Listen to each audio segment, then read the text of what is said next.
За тэгэхээр энэ хариултуудаас харахаараа яг нэг ийм хариултууд их яваад байна л да.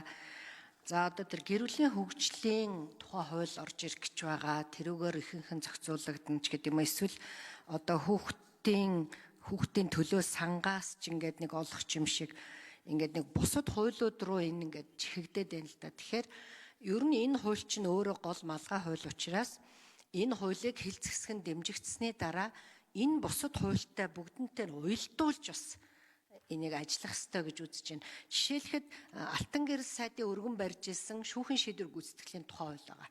Энэ хуулийг одоо бид нар бас оролцуулж энд хийжээж энэ хуулийн чинь гол амин сүнс болно.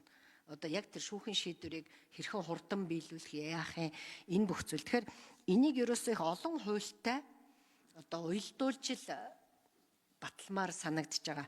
Хүүхдийн эрхийн тухай хууль байна. Босно. За.